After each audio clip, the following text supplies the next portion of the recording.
Class 9 NCERT Heron's formula exercise 10.1।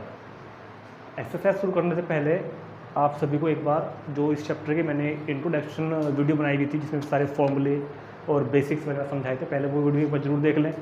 फिर भी मैंने उन सब फॉर्मूलों को एक जगह समरी करके लिख दिया है कि पैरामीटर ऑफ ट्राइंगल का पैरामीटर होता है क्या, तीनों साइड्स का sum, that is 2s is equal to a plus b plus c।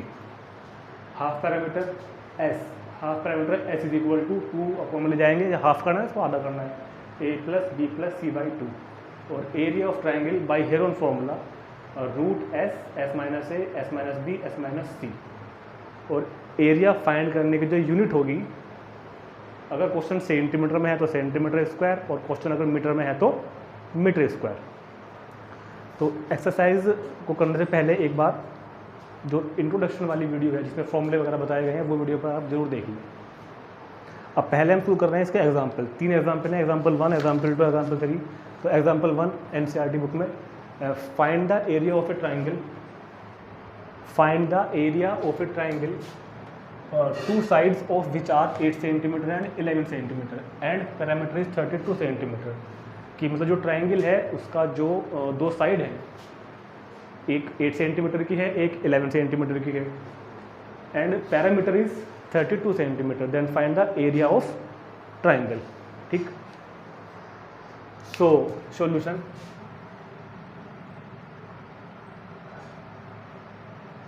To sides that is a is equal to ABC से नोट करते हैं ना, बताया था उसमें, a is equal to 8 centimetre and b is equal to 11 centimetre and parameter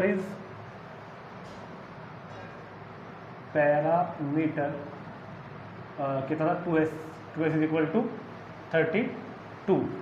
parameter को note करते हैं 2s से, हाफ पैरामीटर को s से। Then s is equal to 32, 2 upon में आ गया तो 16। तो वैल्यू हमारे पास अब a की भी है, b भी है और s भी है। अच्छा, एक बात और, हेरोन फॉर्मूला को यूज़ करने के लिए हमारे पास 4 चीज़ें होनी चाहिए, s a b c। Here we have the value of s and the value of a and the value of b। Here is not the value of c।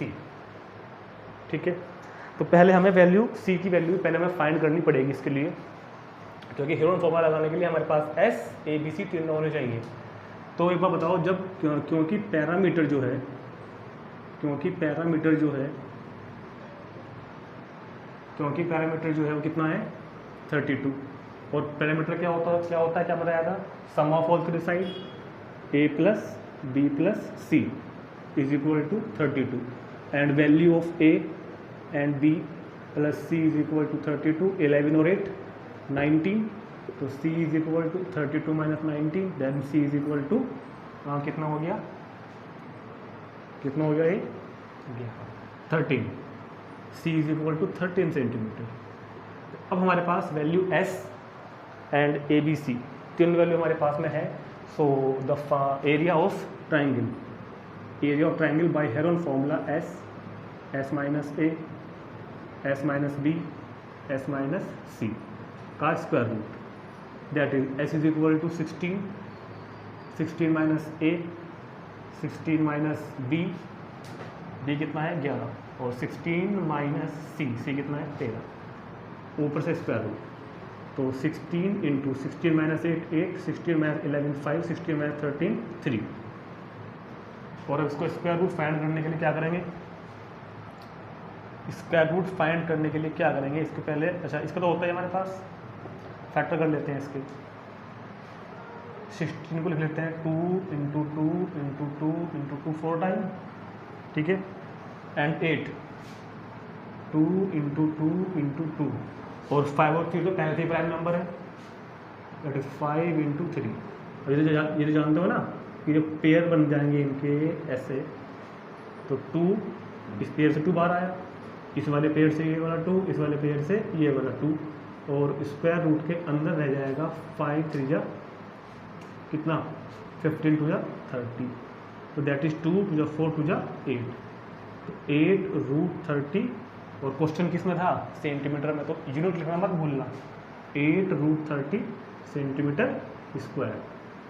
कुछ बच्चे क्या करते हैं कि यूनिट नहीं लिखते, सेंटीमीटर स्क्वायर, क्वेश्चन सेंटीमीटर में centimetre square, और क्वेश्चन अगर मीटर में है तो मीटर स्क्वायर। तो यूनिट लिखनी बहुत ज़रूरी है। बिना यूनिट के नंबर कट सकते हैं हमारे, अगर क्वेश्चन सेंटीमीटर स्क्वायर में है या मीटर स्क्वायर में है या जिस भी यूनिट में है, वो यूनिट लिखनी बहुत ज़रूरी होती है।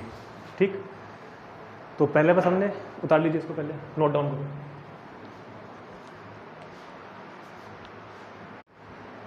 Example number 2, example number 2, a triangular park ABC has sides 120 meter, 80 meter and 50 meter। तो पहले मैं क्वेश्चन एक बार वैसे बता देता हूँ, मैं बुक के लैंग्वेज में पढ़ते फिलहाल हम ऐसे बता देता हूँ एक बार कि एक ट्रायंगुलर पार्क है हमारे पास, उस ट्रायंगुलर पार्क की 3 साइड है। तो एक ट्रायंगुलर शेप का है तो ट्रायंगुलर बोल लेंगे ना, और तीन उसकी साइड है। एक साइड 50 मीटर की है, सेकंड साइड 120 मीटर की है, और थर्ड साइड 80 मीटर की है। ये लिखा हुआ है क्वेश्चन में, अपनी बुक में पढ़ लो, मैंने यहाँ पर लिख दिया वैसे तो, चाहे तो बुक में पढ़ लो अपनी। A triangular park ABC has sides 120 metre, 80 metre and 50 metre. अब क्या है कि एक गार्डनर धनिया, जो वहाँ का जो क्या कहते हैं माली है उसका, गार्डनर धनिया, उसका नाम है धनिया। एक gardener Dhania has to put a fence all around it. एक गार्डनर धनिया, उसके चारों तरफ फेंस मतलब जो तुमने देखा ना, एक कांटेदार तार लगाते हैं जानवर ताकि अंदर ना आ जाए, वो तार लगाना चाहता है उसके इस तरह से पूरी बाउंड्री पे। जैसे गाँव में होता है ना, खेत के अंदर जानवर ना आ जाए, और तो उसकी पूरी बाउंड्री में तार लगा देते हैं ना कांटेदार, ऐसे तार लगा देते हैं यहाँ पर। तो क्वेश्चन में पूछ रहा है कि इस कांटेदार तार को जो हमें लगाना है ना पूरी बाउंड्री पे, अच्छा ये भी छोड़ दिया, ये लिखा हुआ है क्वेश्चन में, अभी पढ़ूंगा इसको भी, कि उस पार्क में एंट्री करने के लिए एक 3 मीटर का गेट छोड़ा हुआ है बीच से। भाई एंट्री भी तो करोगे, कैसे जाओगे नहीं तो अंदर। तो सब लिखा हुआ है यहाँ पे कि एक gardener Dhania has to put a fence. एक गार्डनर जो धनिया है जिसका नाम है, has push to fence all around it, इसके चारों तरफ एक फेंसिंग करना चाहता है, and also plant grass inside, और इसके अंदर घास भी लगानी है उसको। 2 काम करने, अंदर तो घास लगाएगा सारे में, यहाँ तो सारे में घास लगाएंगे, ठीक है, और बाउंड्री पे क्या लगाएंगे, कांटेदार तार। तो क्या मतलब है, घास कहाँ लगेगी, घास तो लगेगी पार्क के एरिया में, घास तो एरिया में लगती है ना, और तार कहाँ लगाया जाएगा, बाउंड्री पर। और बाउंड्री को क्या बोलते हैं, पैरामीटर। किसी भी शेप की जो बाउंड्री होती है, क्वाड्रिलेटरल हो, ट्राइंगल हो, तो वो क्या होती है, उसकी बाउंड्री होती है, उसके अंदर का पूरा स्पेस है जिस पे हम, जैसे कि हम खड़े हैं, हम बैठे हैं फर्श पे, जो पूरा फर्श है वो होता है एरिया, ठीक है। तो फाइंड द, तो क्या लिखा हुआ है कि how much area does she need to plant, उसको कितना एरिया चाहिए प्लांट करने के लिए, मतलब प्लांट जो वो करेगी, जो वो उसमें क्या नाम है, इसको क्या कहना है, ग्रास, जो घास लगानी है उसको, वो कितनी एरिया में लगाई जाएगी, तो एरिया फाइंड करना, मतलब कुल मिला के तो एरिया फाइंड करना क्वेश्चन में।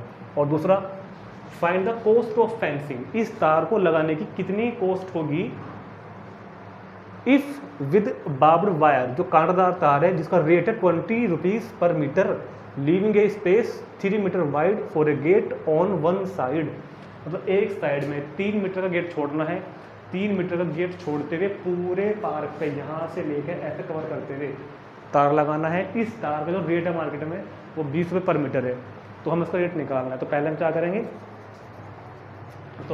करेंगे, पहले हम इसकी ये निकाल लेंगे कि लेंथ कितनी है, जितना तार हमें चाहिए, और उसको 20 से मल्टीप्लाई कर देंगे। तो हम क्वेश्चन में यहाँ पे 2 काम करने हैं, एक तो हमें निकालना है ट्रायंगल का एरिया, और एक क्या कहते हैं, फेंसिंग की कॉस्ट। तो first of all here we have the values of A, the side of triangle 120 metre, B is equal to 80 metre, and C is equal to कितना हो गया, 50 मीटर। फॉर्मूले मैंने पहले लिखे हुए हैं हमारे पास, जो फॉर्मूला यूज करना है। तो पहले वैल्यू निकाल लेते हैं हाफ पैरामीटर यानी कि S is equal to A plus B plus C by 2, value of A, B, C by 2, then S is equal to 120, 80, 200 और 50, 250 बाई 2 कैंसिल आउट करो तो क्या आ गया 125। तो value of S is equal to 125। So area of triangular park क्या होगा, area of triangular park. पहले हमको एरिया फाइंड करना है ना, ट्रायंगुलर पार्क का एरिया कितना होगा s minus a s minus b s minus c का स्क्वायर रूट, ये तो फॉर्मूला है। रखो वैल्यू ऑफ एस, ये निकालना भी हमने इधर 125, इधर 125 माइनस ए 125 माइनस बी 125 माइनस सी स्क्वायर रूट। तो 125 इंटू 5 माइनस 0 5 बराबर 4 और ये कितना 75। अब इसको सोल्व करने में बच्चों को बड़ी प्रॉब्लम आती है। क्या होता है कि यहाँ तक तो क्योंकि हमने फॉर्मूला याद कर लिया था, फॉर्मूला हमें लगा दिया, फॉर्मूला लगा के यहाँ तक तो हम आ जाते हैं। अब इससे आगे कैसे सोल्व करेंगे, इसको बहुत से बच्चे गलती कर देते हैं कि कैसे सोल्व करना है। तो इसको बहुत ध्यान से समझेंगे कि इसको सोल्व कैसे करना है। इसको सोल्व करना के वैसे तो दो तरीके हैं। पहले जो बिल्कुल मेन तरीका है, जो बेसिक है, पहले वो ही बताता हूँ। वो दो तरीका दूसरा है, वो शॉर्ट मेथड बोलते हैं उसको। तो तुमको उसके फैक्टर कर लेने हैं यार। 125 के फैक्टर तुमने किया होगा पहले, ऐसे करते हैं ना, ऐसे करते हैं ना, ठीक है। 125 के फैक्टर 5 5 5 इंटू ये तो इसमें आ गया, इंटू ये वाला 5। अब 45 में करो ऐसे ही। जब 45 में करोगे ध्यान देना, 3 3 9 9 और 9 5 जो 45। अब 75 में करो, 75 की 5 5 3। सबकी प्राइम फैक्टर कर लेने इस तरीके से। इन सब की प्राइम फैक्टर करने के बाद अब इन सबको कलेक्ट करना, इकट्ठे करना। 3 कितनी बार है, 1 2 3 टाइम्स 3 एंड 5 कितनी बार है, 3 4 5 6 7 7 टाइम्स 5 5 5 3 4 5, ये हो गया हमारे पास 7 टाइम्स 5। अब इसमें पेयर बनाते हैं ना, दो के पेयर बनाते हैं, तुमने किए होंगे क्वेश्चन 8 क्लास में। जिनके पेयर बनते हैं उसको बाहर निकाल लेते हैं रूट से। 3 बाहर आ गया, इधर से ये वाला 5, इधर से ये वाला 5, इधर से ये वाला 5। जिनका पेयर बन गया वो बाहर आ जाता है, और जिसका पेयर नहीं बना वो रूट के अंदर ही रहेगा। 3 ये वाला और 5 ये वाला। तो 5 5 जा 25 25 5 जा 125 125 3 जा 375। ध्यान समझ, मल्टीप्लाई कर लो। 375 इंटू रूट 15। और हमने एरिया फाइंड किया है ना, तो एरिया की यूनिट कौन लिखेगा? क्वेश्चन कैसे है, सेंटीमीटर में मीटर में? मीटर में है, तो मीटर स्क्वायर। तो ये जो है उस ट्रायंगुलर पार्क का एरिया आ गया, जितने एरिया में हमें ग्रास या फिर घास लगानी है। तो सबसे पहले हमने ABC की वैल्यू से हमने पहले S फाइंड किया, और फिर फॉर्मूला लगाया, और फिर बहुत ध्यान से S माइनस B वाला फॉर्मूला लगाया, फिर बहुत ध्यान से इनकी कैलकुलेशन कर दी है। कैलकुलेशन मिस्टेक मत कर देना, ठीक। चलो इतना नोट करो पहले, अभी इसका सेकंड पार्ट भी करेंगे।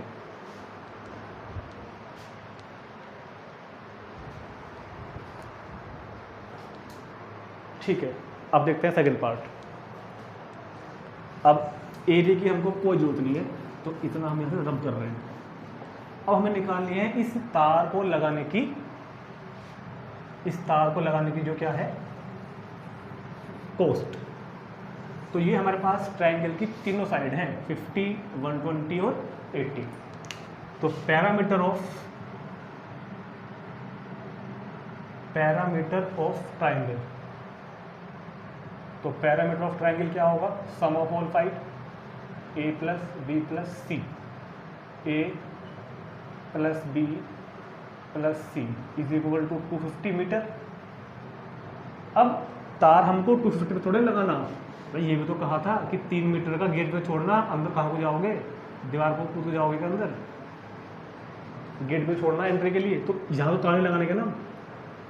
तो length of wire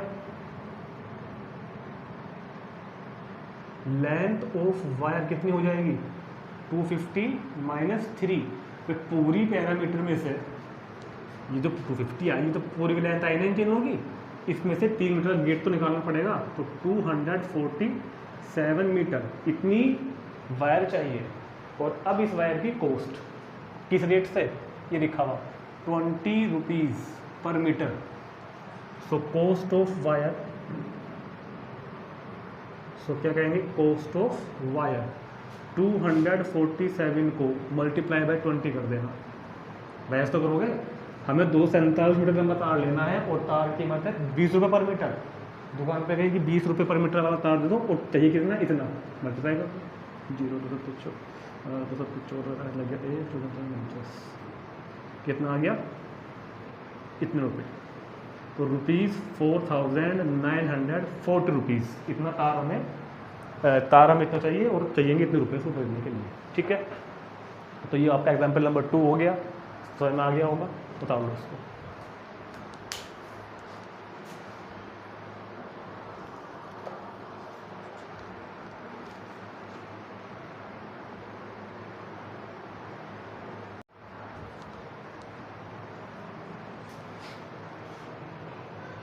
example number 3 बहुत इंपॉर्टेंट एग्जाम्पल है। ऐसा एग्जाम्पल अक्सर पेपर में आ जाता है और ऐसा एक, बिल्कुल ऐसा एक हमारे एक्सरसाइज में क्वेश्चन में मिलेगा। जब एक्सरसाइज में पहुँचेंगे ना, तो एक्सरसाइज में क्वेश्चन बिल्कुल इसके जैसा है हमारे पास। तो यहाँ पे क्या है कि साइड्स ना देखे, तीनों साइड्स का रेशो दिया हुआ होता है। कैसे, the sides of A triangular plot in the ratio of 3:5:7। Question अपनी बुक में पढ़ सकते हो और मैंने यहाँ लिख भी दिया वैसे। तो हमें किसी भी ट्रायंगल का एरिया फाइंड करने के लिए क्या चीज़ चाहिए होती है, 4 मेन तो 3 चीज़ें चाहिए होती हैं। ABC, जब ABC होगा तो एस तो आ जाएगा ना अपने आप, जब ABC होगा तो एस तो अपना आप आ जाएगा। तो हमें 3 चीज़ चाहिए ABC मेनली।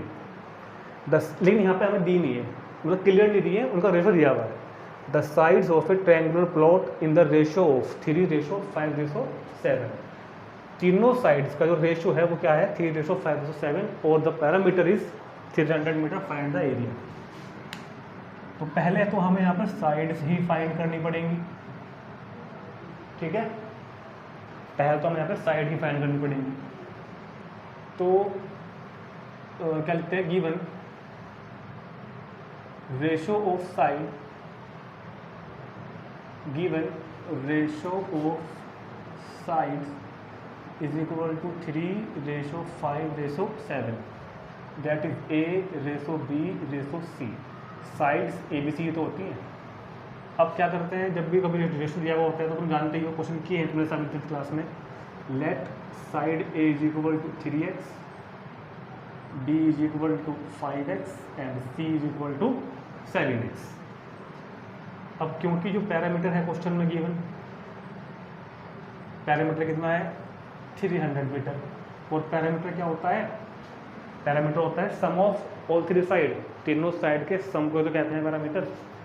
तो तीनों साइड का सम मतलब A plus B plus C is equal to 300। Value of A 3x, B 5x, C 7x is equal to 300। तो 7 और 3 10 और फिर 15x is equal to 300। Then S is equal to 300/50। तो value आ गई x की इतनी 20। A is equal to कितना था 3 × x, S मतलब 20। B is equal to 5 × 20। C is equal to 7 × 20। तो 23 जा 60 मीटर, 25 जा 100 मीटर, 27 जा 140 मीटर। तो पहले हमने क्या किया, तीनों साइड फाइंड कर ली क्वेश्चन में। अब जब तीनों साइड हमारे पास में है और पैरामीटर भी हमारे पास में है, तो ट्रायंगल का एरिया तो फॉर्मूला से, अब इस फॉर्मूला से फाइंड कर ही लेंगे हम लोग। कैसे, देखो इधर से ध्यान से देखो। Now by Heron formula A is equal to square root of S minus A, S minus B, S minus C। तो स्क्वायर रूट ऑफ S कितना है, S तो निकाला नहीं कहीं गए, S कहाँ है, S कहाँ है, यहाँ से आ जाओ भाई। पैरामीटर कितना था 300, तो कितना आएगा यहाँ से, अरे इसका अद्धा तो होता है ना 150, यहाँ तो हमने प्लस निकाल लिया। तो 150 minus A, 150 minus B, 150 minus C। और अब तो बहुत ध्यान से कैलकुलेशन करनी है। 150 माइनस 90, 150 यहाँ से, और इससे घटाओगे 90, ये मैच करोगे तो 50, ये मैच करोगे तो 10, फैक्टराइज करो इसको 15। देखो मैं क्या कर रहा हूँ, मैं किसी की भी जीरो नहीं लिखूँगा, किसी की भी, थोड़ा सा बैठ करिए ना, सीखो करना।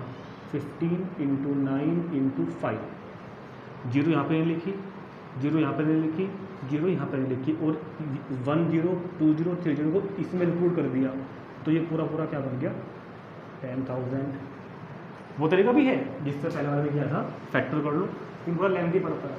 अब थोड़ा सा डेट करना सीखो, बड़ी क्लास में आ रहे हो, 9th में हो, 10th में हो गया। 150 की जीरो, 90 की जीरो, 50 जीरो कहाँ गई, इसमें इंक्लूड कर ली। और अब हम क्या करने वाले हैं, इधर देखो ध्यान से, अब हम क्या करने वाले हैं, इधर देखो 15 को लिख लेते हैं 5 × 3, 15 को, ठीक है। 9 को लिख लेते हैं 3 × 3, और ये 5 है, ये अपना अकेला, और ये 5 है ये, और साथ में 10,000, मतलब ये 100 कर लेना 2 बार। अब थोड़ा डैट कर दूँ क्या, देखो एक पेयर तो इनका बन गया, बाहर आ गया, एक पेयर इसका बन गया, बाहर आ गया, और एक पेयर इनका बन गया, बाहर आ गया। तो रूट में कौन रहा अंदर, सिर्फ 3, इसका पेयर तो नहीं बना, तो 5 3 15, तो 1500√3, और क्वेश्चन था हमारा मीटर में, तो मीटर स्क्वायर, यूनिट लिखना हुआ तो भूल जाना ठीक है। तो 1500 metre square is the area of this triangular plot, ठीक। तो all the 3 example we have done. Now we start exercise 12.1, ठीक है। तो पहले इसको उतार लेते हैं, इसको उतार लो पहले, उसके बाद एक्सरसाइज शुरू करते हैं 10.1। वो क्या है कि पुरानी एनसीईआरटी में ना ये चैप्टर नंबर 12 था पहले, अब इस सेशन में जो एनसीईआरटी बुक है हमारे पास उसमें चैप्टर नंबर 10 आ गया, न्यू वाली बुक में, ठीक है। तो अब हम जिसके बाद जो भी बुक हो चैप्टर खोल लेना, हेरोन्स फॉर्मूला, और 12.1 हो 10.1 हो, क्वेश्चन तो वही है, उतारो।